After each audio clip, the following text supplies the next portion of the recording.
Good afternoon. My name is Carl Diedrichs. Welcome to our Bidvest Bank and Cannon Asset Managers joint webinar to discuss the outcomes of the Finance Minister Tito Mbowene's medium-term budget policy statement. The Minister took into consideration the complex and unusual circumstances meted out by COVID-19 pandemic, which included the tabling of a supplementary budget in June 2020. The Ministry of Finance and National Treasury have had to adjust the approach and consultation of the budgetary process. The government is determined to maintain a prudent fiscal stance, which is in the best interest of the country in the medium and long term. Today we'll unpack what this all means for the South African economy and how economists predict this will evolve. We are pleased that you could all join us this afternoon, and we look forward to an insightful, robust, and interactive discussion. Before I introduce our esteemed speakers, I would just like to run through a few house rules. Kindly ensure that your laptop or computer mic is on mute. Our speakers will take us through their outlook, and afterwards we will open up for a question and answer session. Please type your questions into the Q&A window on the right-hand side of the screen, and we will attend to it. Feel free to ask as many questions as possible within the allotted time, and we will endeavor to get through as many questions as we can. Without further ado, I introduce to you Dr. Adrian Saville, Chief Executive, Cannon Asset Managers, a wholly owned subsidiary of the Bidvest Group. Adrian founded Cannon Asset Managers in 1998 as an independent investment house. Adrian also serves as a professor of economics, finance and strategy at the Gordon Institute of Science at Gibbs since 2003. Over to you, Adrian.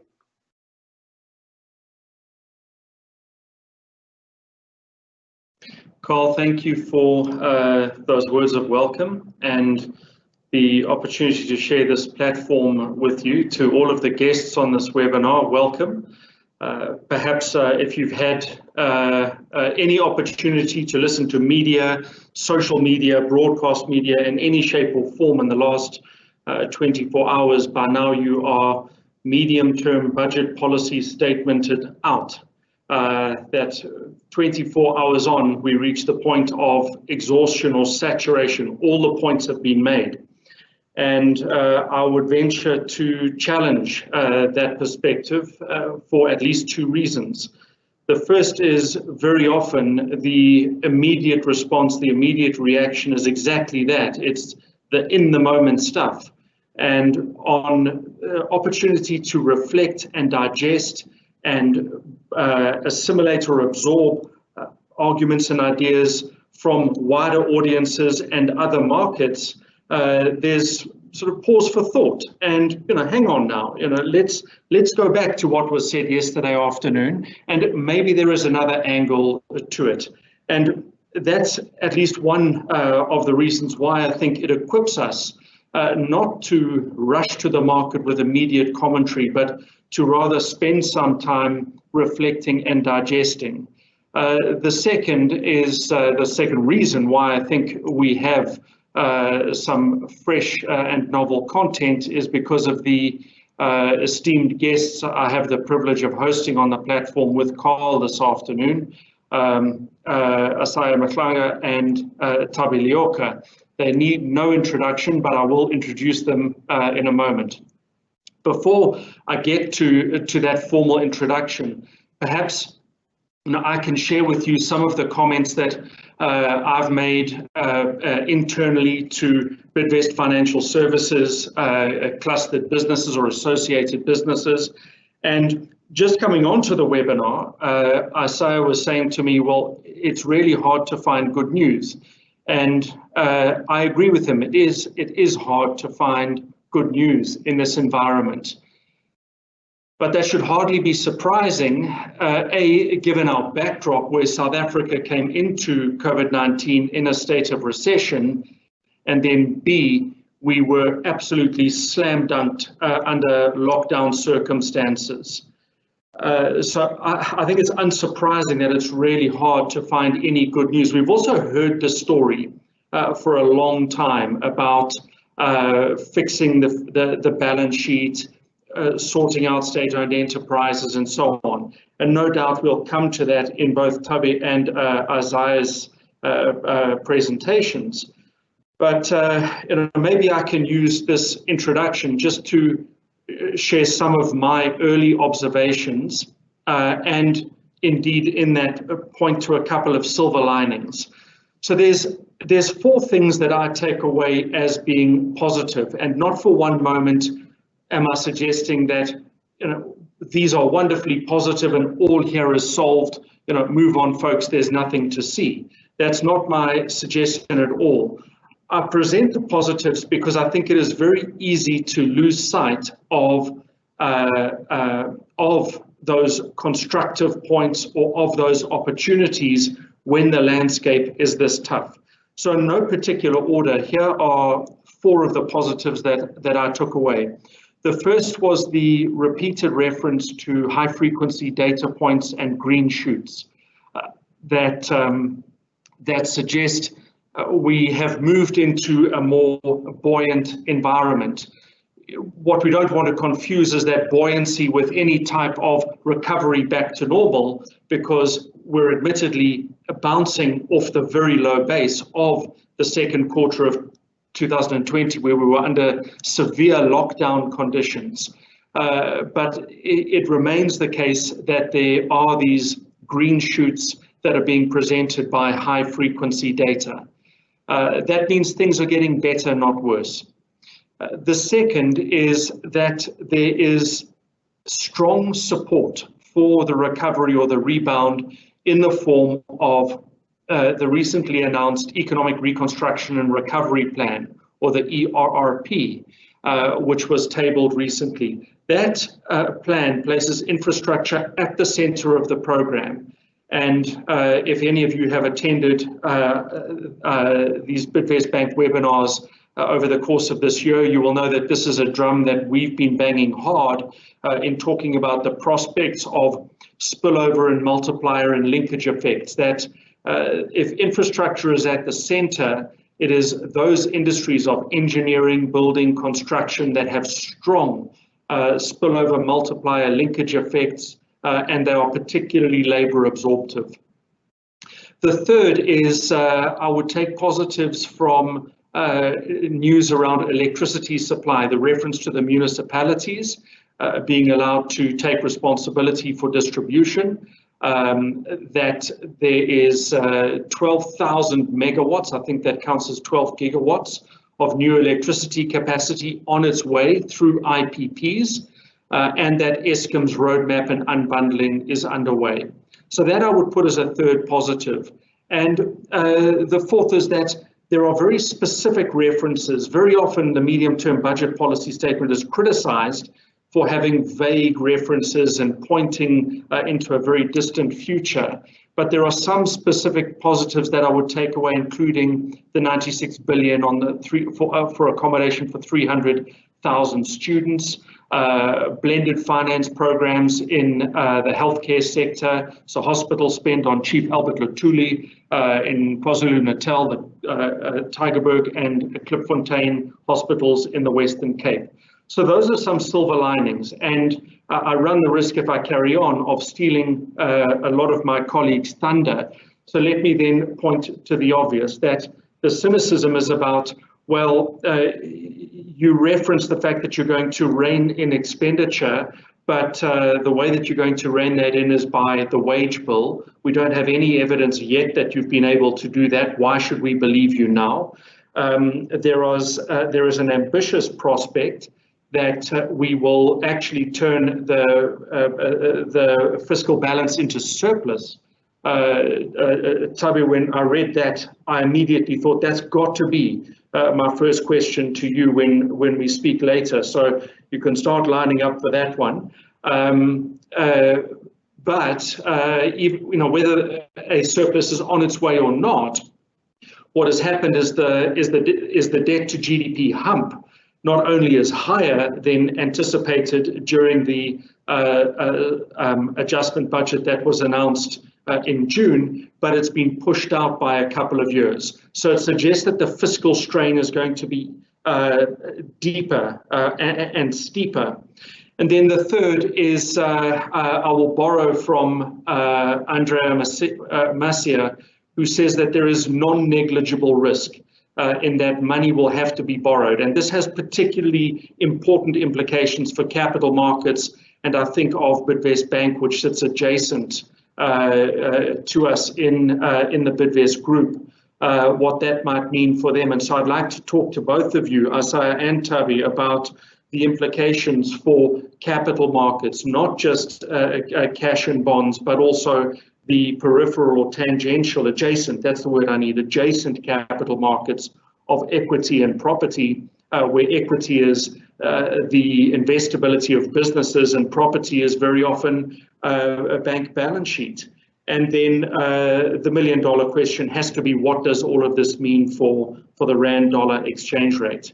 So I'm going to stop there with those run-up observations, and I'm going to go to my two guests, Thabi and Isaiah, and in no particular order.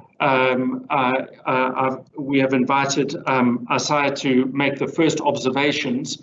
I'm not going to spend time running through his bio. It is on the invitation, and I think the value we get is from the voices that come from that bio rather than reading the bio, but just to locate him in industry. Isaiah is chief economist at Alexander Forbes, where he focuses on all of matters economic that affect South Africa. I think why his contribution is particularly valuable in this afternoon's conversation is he's spent time with the International Monetary Fund and was named as Economist of the Year by ABSIP in 2019. So Isaiah, without any further ado, I'm coming to you, and the room is yours for the next 10 minutes. Welcome and thank you. Thank you very much, Adrian, and thank you very much to all the attendees that are on the call. And I think you have already alluded to almost all the positives that are in the MTBPS, which is a great way to start because, in my view, we have a lot of the undesirable messages that come from the MTBPS. So first, something that we already know is that the economic environment, yes, it has improved gradually since the adjustment budget in June. If you look at high frequency data, as you alluded to, but if you look in terms of the projected performance, this year is now projected to be slightly worse compared to what was projected at the time of the adjustment budget. In nominal, real terms, calendar years, growth is expected to contract by 7.8%, which is not that much different to what was projected in terms of the growth in June of negative 7.2%, especially if you consider these are significant contractions. A 0.6 revision is really very, very small.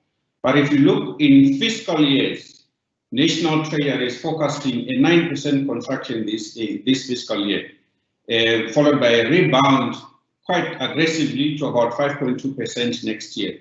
And this is based on quite a strong inflation rebound that goes to 4.5% over a short space of time.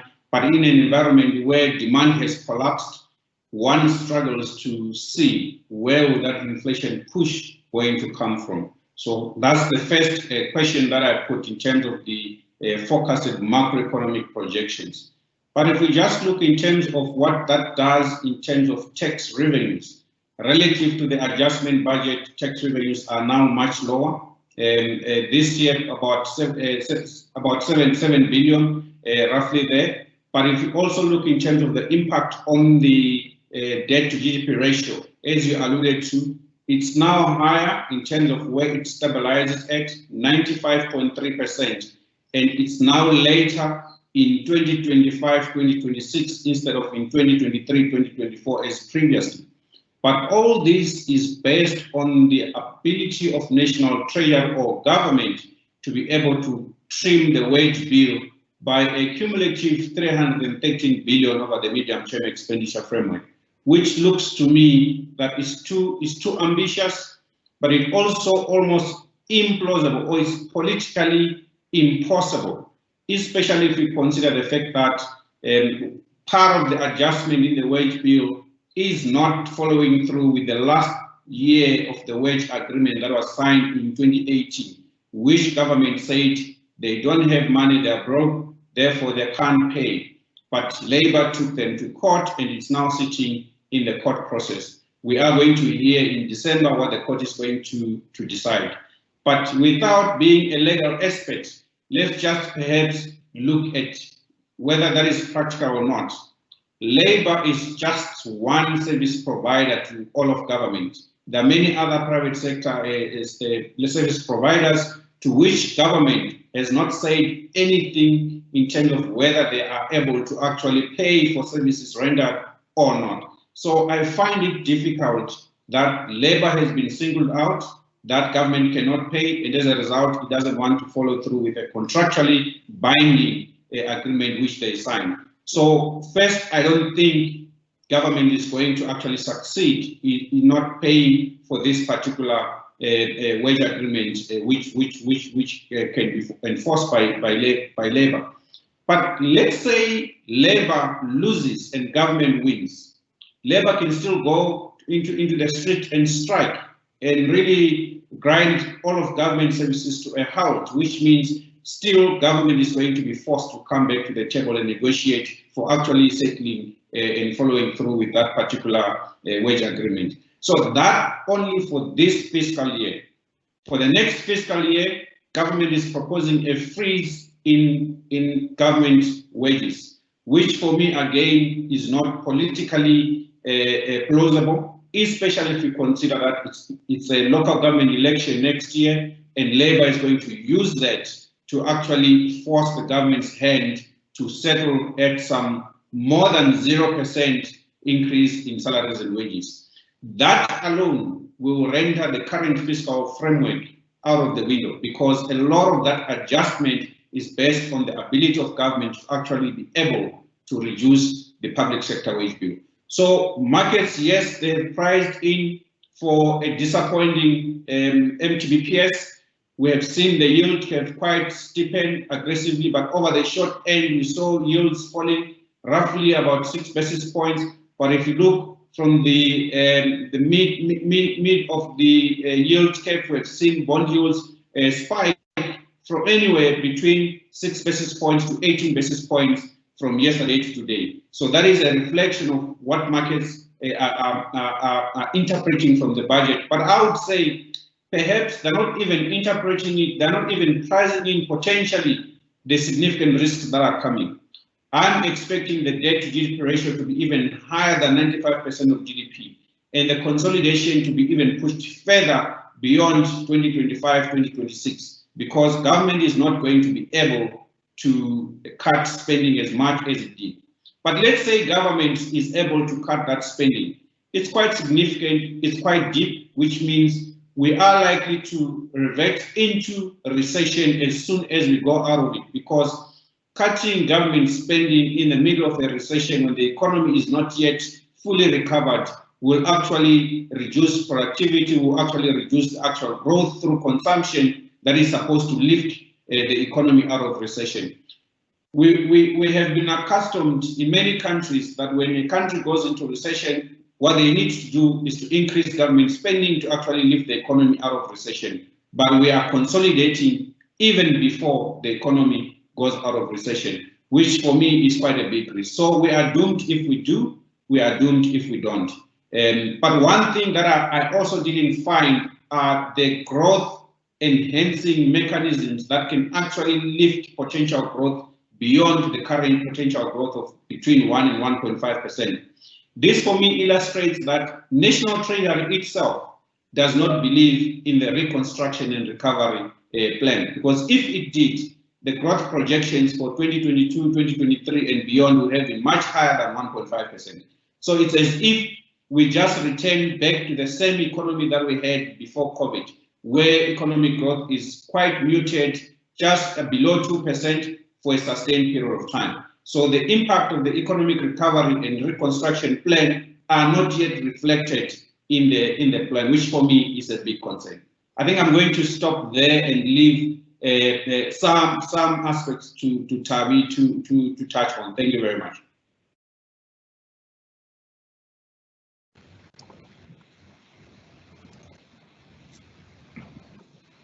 Asai, thank you.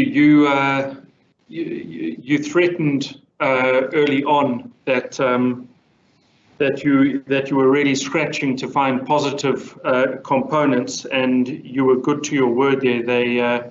They call economics the dismal science, and you did us justice there. Hey?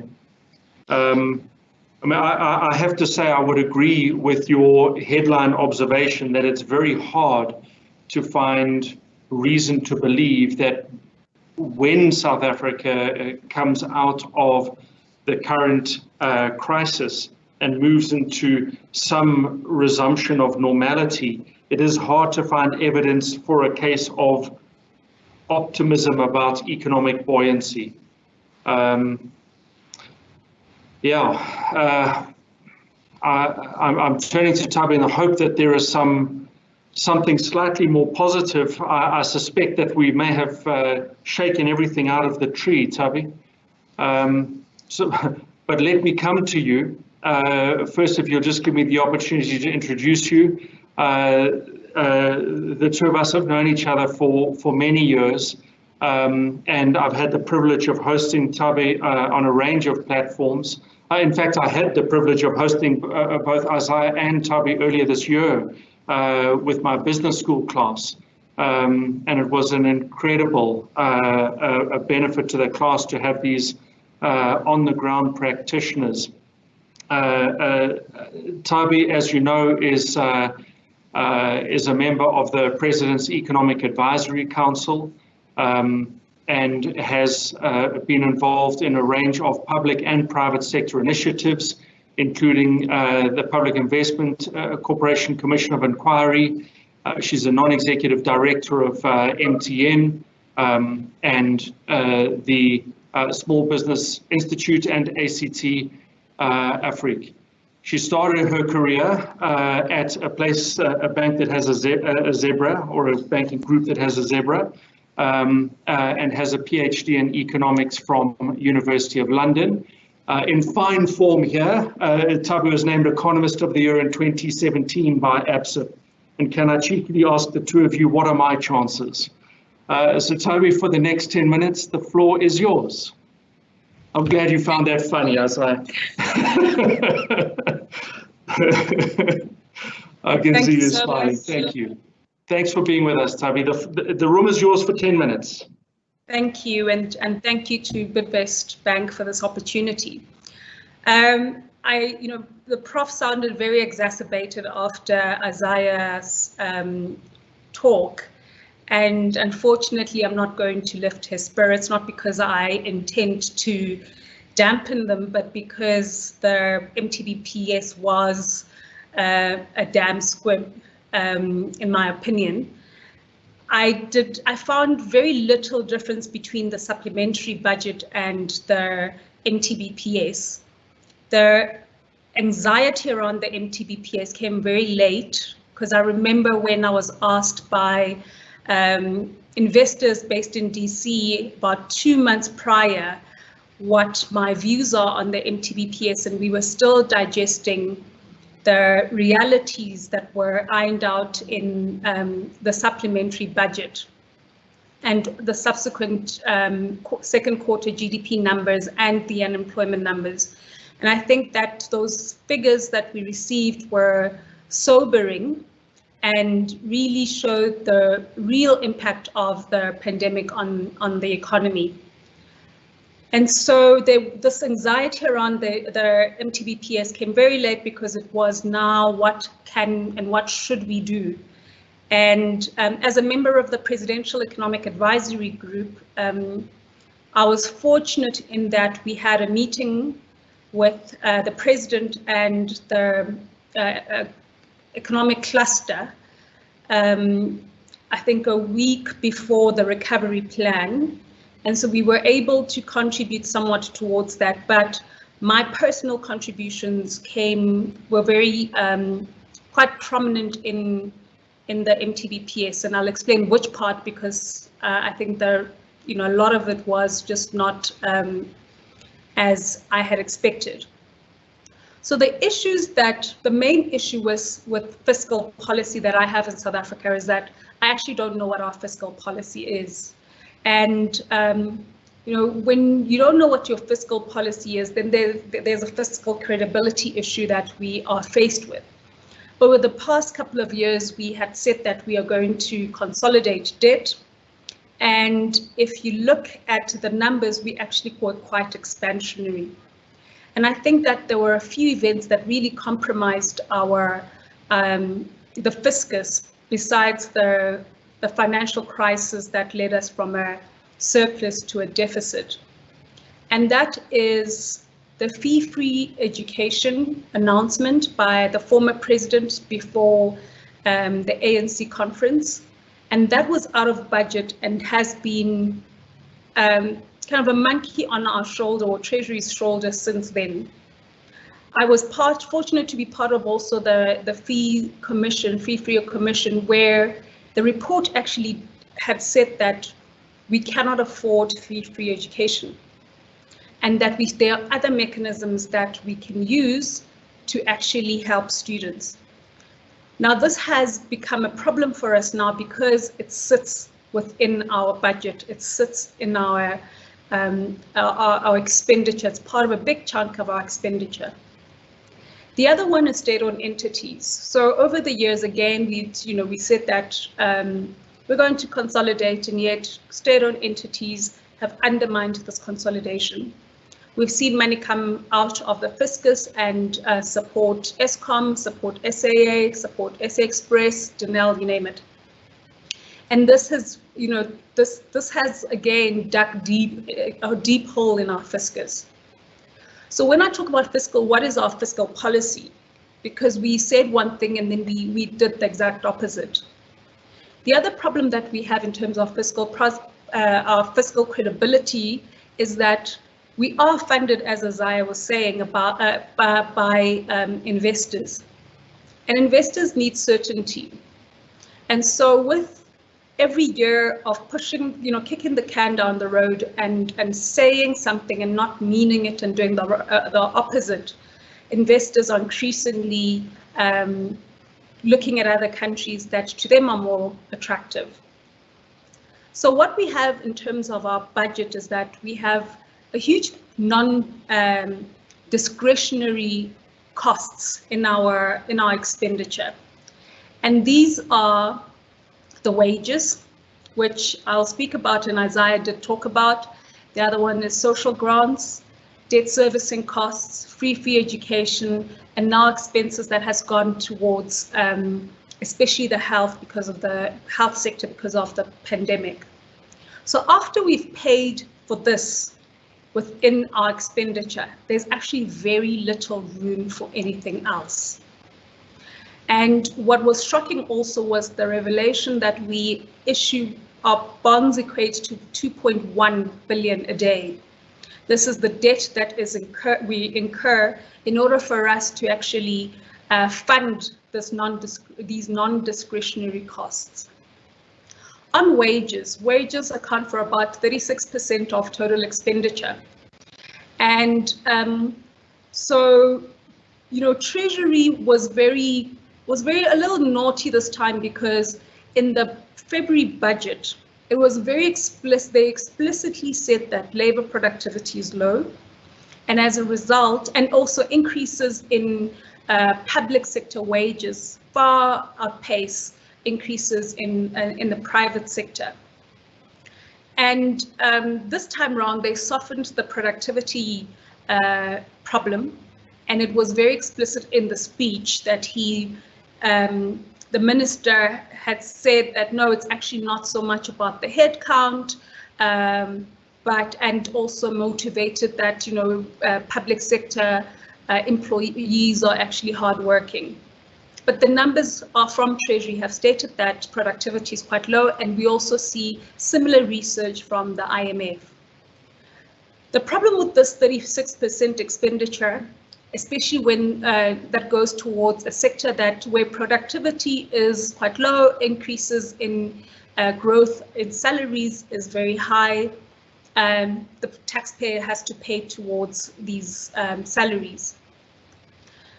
In terms of this current budget and what these and what Isaiah spoke about in terms of the over-reliance of the closing of this hippopotamus mouth, the closing between the revenue and expenditure, does heavily rely on the wage deal.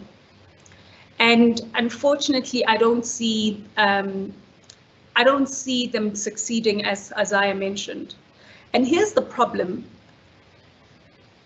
Treasury has a tendency of putting numbers down without communicating with Labour and agreeing on this before publishing it in the budget. They did exactly the same in February. And when we spoke to Labour, Labour had said they'd actually only found out the night before the budget that there was this idea of cutting or reneging on this contract, because this year was the last year of the 3-year contract. I think that government put itself in a corner because it could have actually kept to the contract, because this was the last year. And then during level 5, negotiated for no increase for the next 3 years. But what they've done is that they've agitated Labour by reneging on an existing contract, where I think they will lose in court only because this is a signed contract agreed upon by both parties 3 years prior. And so legally they have no leg to stand on. And they will be now compelled to pay the last year.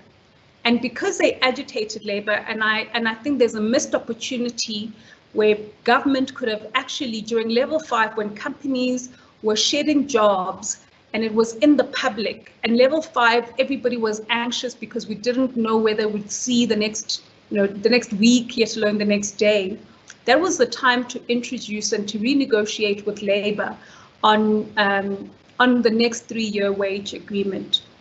So I listened to the news today, and it was quite clear that Labour is not willing to capitulate.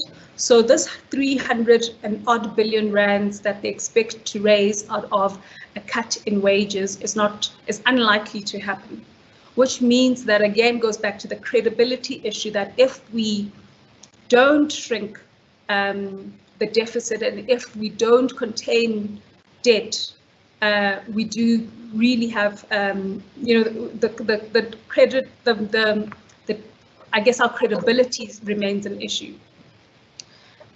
On the fiscal consolidation pathway, so this was the pathway we contributed. Can I be very rude and ask you to stop on that point? Because I think that last point gives us a fantastic jump off to get into some questions between the three of us, or some debate or discussion between the three of us. And perhaps you can save those last couple of points to kick into play as we talk along here through some of these implications. Because what I'm really keen that we get to in this discussion is, so what does this mean for us? Can we go there? Yeah, I just want to explain one very important part, and then we can go there. Is that fine? So in terms of the consolidation path and why the market, I guess, may have interpreted wrongly, this is where actually a suggestion that we put forward to the president. Because of our fiscal credibility issue, we suggested to him that the active scenario that was painted at the supplementary budget in terms of shrinking the budget deficit was going to be unachievable, because again, you cannot shrink spending during a pandemic. So we said to him, look, allow for a little bit of spending, because you will have to do it, but make sure that on condition that spending goes to areas which will generate growth. So that remains, as much as I'm happy with the increasing in terms of the level of debt to GDP, What I'm uncertain about is government's commitment to ensuring that any money that is spent in areas that will generate growth.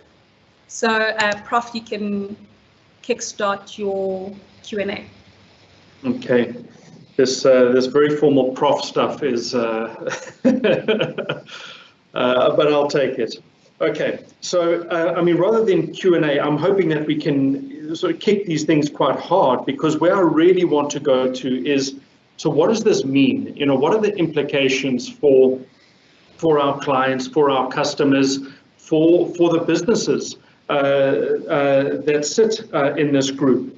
And perhaps that can be my first jump-off point, is as much as our suspicion is that the Monetary Policy Committee is likely to stick to its stringent policy discipline, that's on the short end of the interest rate curve. The long end of the interest rate curve is moving all over the place, and it's sitting at 8, 9, and 10% in recent months, which makes for an exceptional cost of borrowing. So my jump-off question to both of you is, what are the implications for interest rates in South Africa, both short and long-term interest rates? And we know that from interest rates, there is a very quick read-through to the rand-dollar exchange rate. Can you have a go at unpacking rand-dollar? And shall I go to you in the order that you presented? Shall I come to you first, Asai? Yeah, I can go to it. I think if we look in terms of monetary policy, I think monetary policy have already done much of the adjustment. If you check South Africa relative to other EMs, we have seen a bigger adjustment in South Africa relative to other countries. We could say monetary policy has saved the macroeconomic stability largely given the lack of credibility from fiscal policy. So in other words, you could actually even disaggregate the CPI. You are going to observe that a significant portion of the CPI is driven by government itself through taxes. We did disaggregate that data, and you can actually see between 2014 to 2016, and again from 2018 onwards, government CPI, which are simply taxes Treasury has levied on consumption, has been pushing inflation high. In other words, monetary policy needs fiscal policy help to help the economy. Without that fiscal policy, monetary policy will remain structurally tighter than where it could because inflation is being pushed up because of taxes. That said, the longer end of the yield curve really has to do with fiscal sustainability, which we do not have currently, which is more linked to economic growth potential, which currently is very low, and we don't have a credible plan that is going to actually lift potential growth. Businesses, private businesses, are by and large responsible for driving growth. If you just listen to the president's speech, the president's economic recovery plan, maybe it's there in other documents, but the plan that he announced doesn't have even a single mention of the word incentive to private businesses, which by and large, they are the ones that are supposed to actually drive the infrastructure project.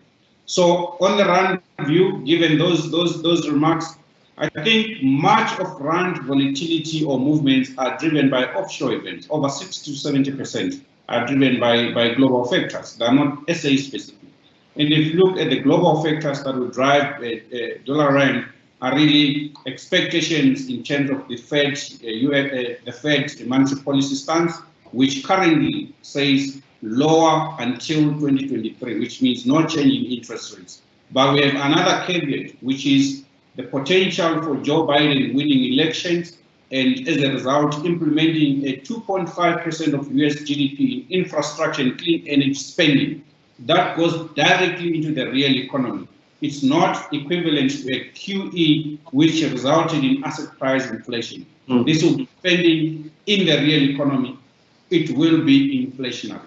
And to the extent that it becomes inflationary, we may see the Fed that hikes sooner compared to what the US Fed has indicated. And when that happens, global financial conditions will tighten, and for South Africa, it will be much worse. We are going to experience a sudden stop in capital flows. So structurally, over the short term, we may see a run that strengthens because of the global factors, but over the medium to long term, structurally it should weaken given our fiscals, but also the potential for tightening global financial conditions. Okay, I mean, that's fairly comprehensive coverage of some big questions.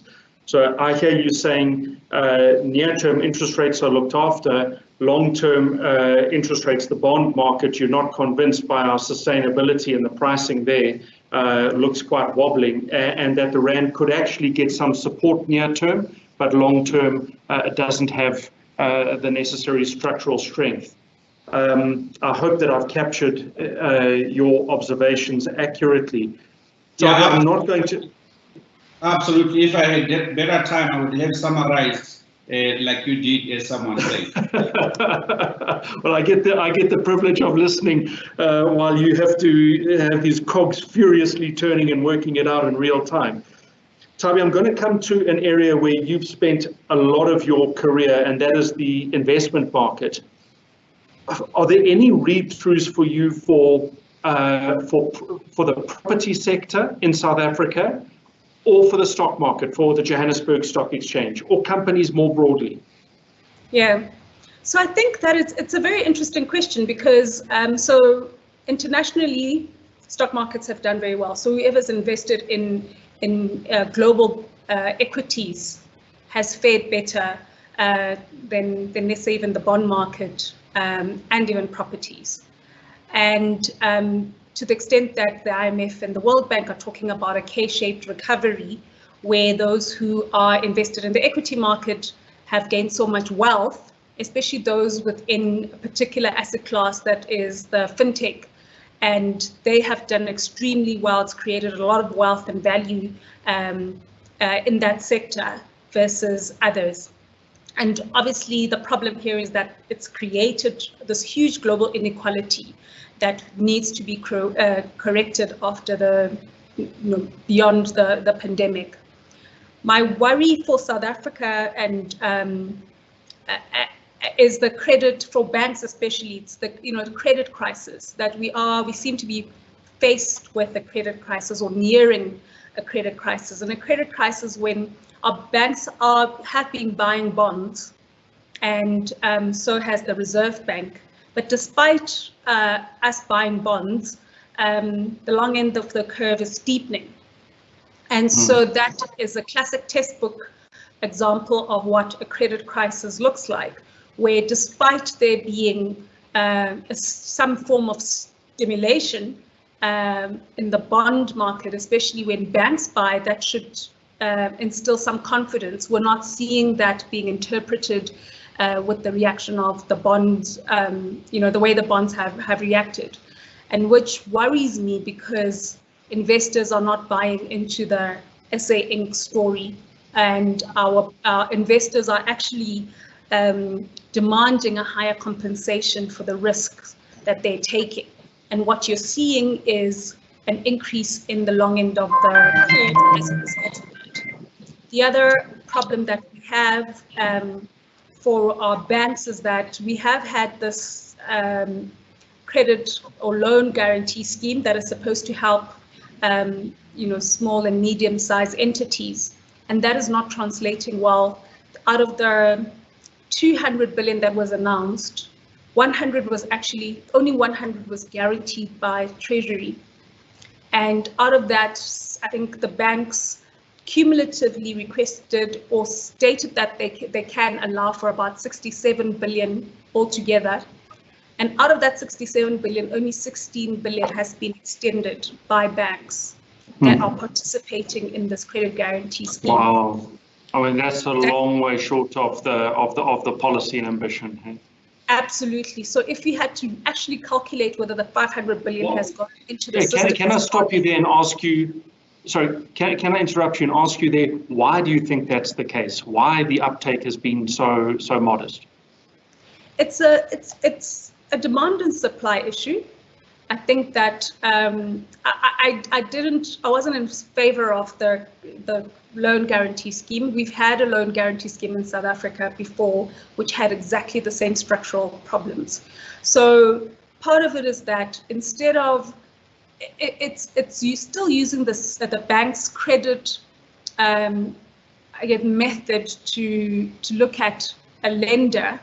And those who are in good standing typically would receive loans, and those who are not won't receive loans. So already there's a discriminatory,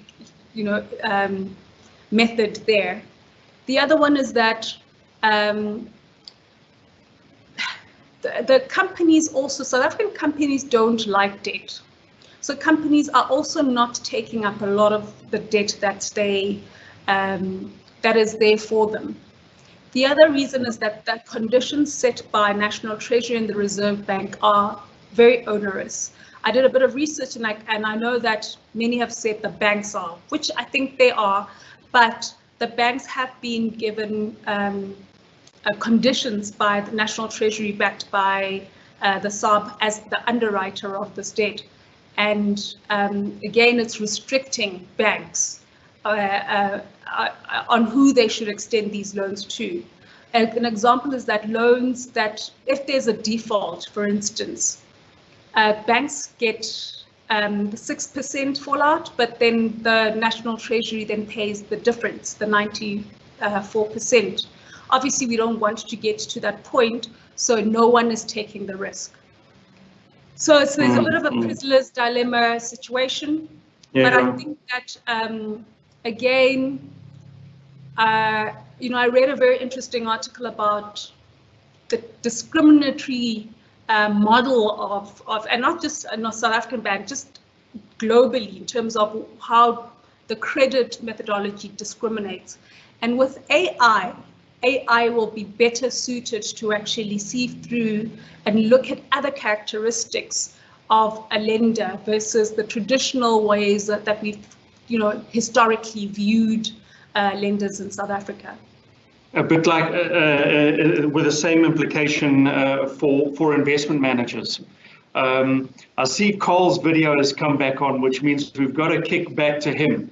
I'm going to ask you, Carl, if you will humor me just for 1 minute. I'm going to ask you guys if you are going to be long or short, both Asaya and Thabi. If you can tell me if you would buy or sell, long or short, the Rand. Asaya? Long or short the Rand? I'm short. Short. Okay. Long or short wage freezes? Short. Short. Long or short a ratings downgrade? I'm still short. Down. We're going down? Yeah. Okay. Long or short Donald Trump? Short. Short. Look, economists can agree, hey? Okay, and long or short a good Brexit? Short. Wow. Okay, guys, on that note, I think we've got to go back to Carl. Thank you, Dr. Adrian. You've got some questions, Carl? Unfortunately, we don't have any, Dr. Adrian. So we are going to conclude. Like to extend our gratitude to yourself, Dr. Adrian, Isaiah, and Thabi for availing yourselves for today's webinar. Stay safe, everyone. Stay healthy. Thank you very much. Thank you. Thank you. Thank you. Great to be with you. Thanks, everyone.